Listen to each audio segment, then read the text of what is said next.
Hello, what's going on, my friend? How you doing? It is me, Lasty, here. Welcome today to a brand new episode of The Road to Glory. It's episode number 69 today, and actually, just to let you guys know, I did upload twice yesterday. It's a very rare occurrence now here on The Road to Glory, but I did 2 episodes, and you definitely don't want to miss the one that I uploaded last night, because it was just a massive, gigantic pack opening, the biggest we've done on the series so far.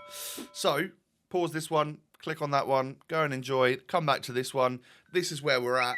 And of course, we will get into the final 10 games of Weekend League that we need to complete because that's what you have to do. So this was, cast yourself back to yesterday morning, so Sunday morning. So basically, I'd got in from West Brom away, where we lost, unfortunately, for the second time in this calendar year that I've seen us lose a game away. So that is absolutely ridiculous record still, but you know, it still didn't feel great to get home at midnight. I then woke up nice and early so I could get to my desk by 9 o'clock so I could get filming for the extra video for last night, and then go into my final 10 games of Weekend League before a nice family roast. So that's exactly what we did. So this is the games from Sunday morning. And game number 1 went pretty well. It was a tough old match. It was actually 1-1 for quite a long time. And then all of a sudden I scored 3 goals and my opponent quit. And I was like, well, if all the rest of the games can go like that, we will be having a good day. And yeah, there'll be nothing to moan or complain about. But can you see every game going like that? Why would every game go like that? It's FC24. The menu content at the moment is great, but the gameplay is still in a fairly disastrous state, I think. But again, we won't moan about that too much. So my opponent obviously knew what he was doing with Luka Modric there, has the Trivela Plus, and he got into the perfect position and green timed that one, so he scored that goal. Then he went 2-1 up and was actually skilling really well, and we were having a good old game. But then I managed to get the equaliser from that nature. I didn't expect that to go in, but my opponent straight away paused and quit at 2-2, and I'm like, Bradster, what are you doing, mate? So maybe that's I think that is that overpowered corner technique. Maybe I need to do that more to try and actually score goals. I then go into the next one, and he was called something about Giroud is life, and he had the flashback Giroud, a 5 at the back, and was pinging the ball out wide constantly to essentially just like use and abuse the aerial battles on this game. And let's just say it worked for him. I went 2-0 up, so I thought this was going to be a winner. But it was the constant switching of the ball and the crosses into the box and Giroud's aerial ability that led my opponent to absolutely slapping me. Because he had Beckham one side to cross it in, who's got that, well, it's Beckham, he's got great crossing, right?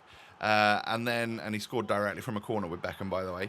And then he had Bacher on the other side, or Bacher on the other side. It's just like switching the play, finding a bit of space, whipping the ball in, Giroud heads home. And that's against Laurent Blanc and Rio Ferdinand, by the way. It's kind of nuts.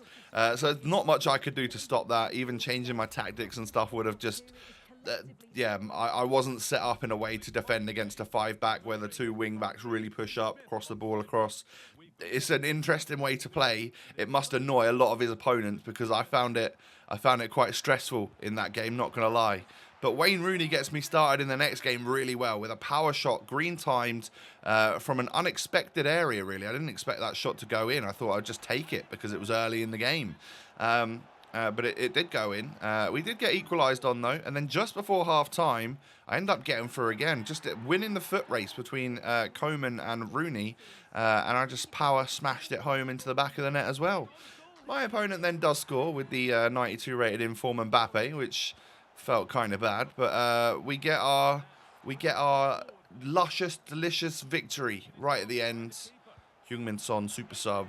I had a couple of goes at it, and it finally worked out. Basically, last kick of the game, I get the winner. So I may have had a couple of quite annoying losses before that and stuff like that, but that game kind of worked out in my favour with the goals that I scored. So we'll take that all the way to the bank. Rooney then scores a goal that isn't a power shot plus.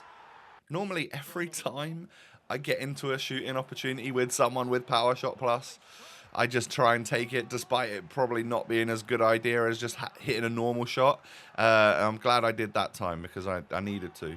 But this game goes from good to bad to worse. I'm 2-1 down at this point, and yeah, he had Griezmann. He had the whatever Grealish card it is, where he's got the finesse shot plus as well, and it just, well, it's better than me, and I quit at 3-1. We go on to the next one. I'm just trying to get 11 wins here, you know. Last week was really stressful, and I failed because I got 9 wins, right? But I was going to stop at 6, so it was kind of both good and bad. But this week we were 8-3, right? After the first game of today. So to not get 11 wins would be pretty horrific.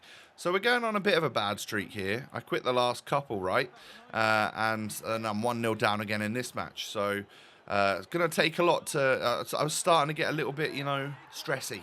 I've been mentioning the last couple of episodes when I've been playing the 5 games of champs, that 5 games is where that level gets to before I start getting stressed and playing like an idiot.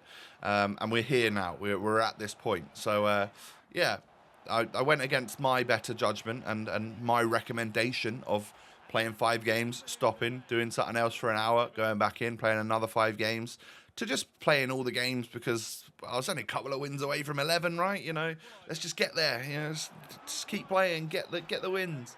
So I ended up getting an 87th minute equaliser against this opponent, but it didn't matter because into extra time we go, and his Heung-min Son makes it 4-3, and I just couldn't break him down to get another goal. So I lose that one in extra time. So that one went the full distance and felt kind of harsh. I then realised that I think Katoto may be a little bit fraudulent. So we've brought her out. We're going to bring Di Maria just back in for now.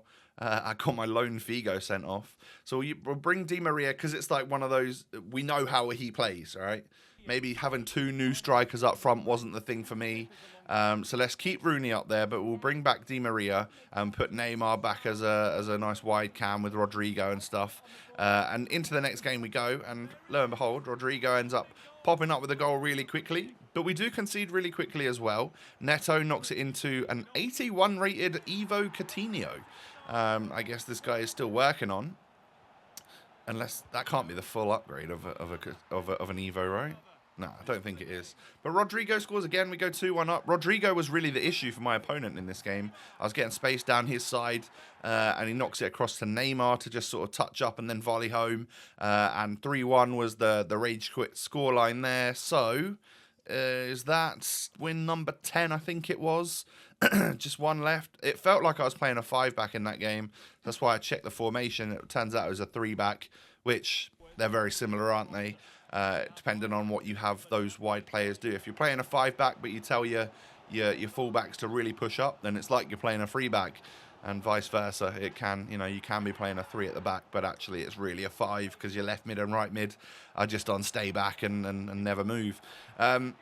So 1-1 in this game so far. Can this be game like where win a number 11, please? I actually score a whippy cross to Rooney on the head, and I won it. 2-1. 11 wins. 2 games remaining. So I give them away to my opponents, and we get our rank 5, right? So, hey, the good bit about this is that we get an extra reward because not only do we get the 3 player picks, the 85 times 2, the rare player pack, the ultimate pack, we also get one of these new campaign bags. So I'm interested to see what's in that. 87 Kobel in the first player pick.